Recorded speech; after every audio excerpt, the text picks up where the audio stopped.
বাংলাদেশ বিশ্বের অন্যতম ঘনবসতিপূর্ণ দেশ। সীমিত ভূমি, প্রাকৃতিক সম্পদ ও অবকাঠামোর তুলনায় আমাদের জনসংখ্যার চাপ অত্যন্ত বেশি। এর সঙ্গে দ্রুত নগরায়ন, জলবায়ু পরিবর্তনের বিরূপ প্রভাব, পরিবেশগত ঝুঁকি, সীমিত বিনিয়োগ এবং পর্যাপ্ত কর্মসংস্থানের অভাব নতুন নতুন চ্যালেঞ্জ সৃষ্টি করছে। এই বাস্তবতায় জনসংখ্যা ব্যবস্থাপনা কেবল পরিবার পরিকল্পনা বা স্বাস্থ্য খাতের বিষয় নয়, এটি অর্থনৈতিক উন্নয়ন, সুশাসন, সামাজিক স্থিতিশীলতা এবং টেকসই ভবিষ্যৎ নির্মাণের অবিচ্ছেদ্য অংশ। প্রিয় সুধীবৃন্দ, বাংলাদেশের মোট জনসংখ্যার প্রায় 1/3 তরুণ।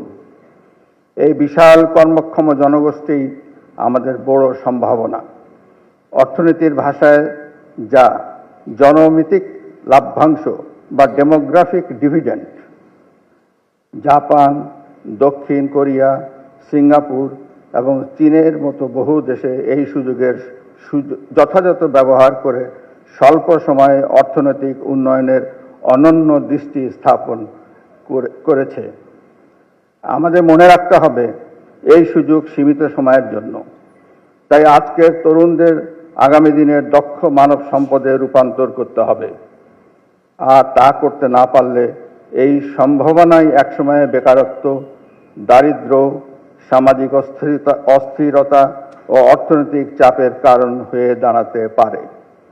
কাজেই মানসম্মত শিক্ষা, আধুনিক প্রযুক্তিগত ও কারিগরি দক্ষতা, উন্নত স্বাস্থ্যসেবা এবং টেকসই কর্মসংস্থানের সুযোগ নিশ্চিত করা এখন সময়ের অপরিহার্য দাবি। সম্মানিত উপস্থিতিবৃন্দ, আমাদের তরুণ সমাজ একটি সুখী, সমৃদ্ধ, বৈষম্যহীন, ন্যায়ভিত্তিক ও সম্ভাবনাময় বাংলাদেশ দেখতে চায়। তারা এমন একটি সমাজের প্রত্যাশা করে যেখানে মেধা, যোগ্যতা ও পরিশ্রমের যথাযথ মূল্যায়ন হবে, সুশাসন প্রতিষ্ঠিত হবে, কর্মসংস্থানের সমান সুযোগ সৃষ্টি হবে এবং প্রত্যেক নাগরিক মর্যাদা ও ন্যায় বিচারের নিশ্চয়তা পাবে।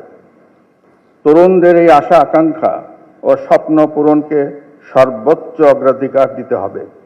আমাদের নীতি, কর্মসূচি ও পরিকল্পনায় তার সুস্পষ্ট প্রতিফলন থাকতে হবে।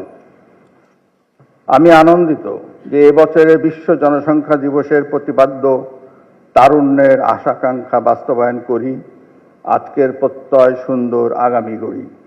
তারুণ্যের প্রত্যাশা ও জাতীয় অগ্রাধিকারের সঙ্গে গভীরভাবে সামঞ্জস্যপূর্ণ। আমি সরকার, জাতিসংঘ, UNFPA এর সংশ্লিষ্ট সকলকে জানাই আমার আন্তরিক ধন্যবাদ।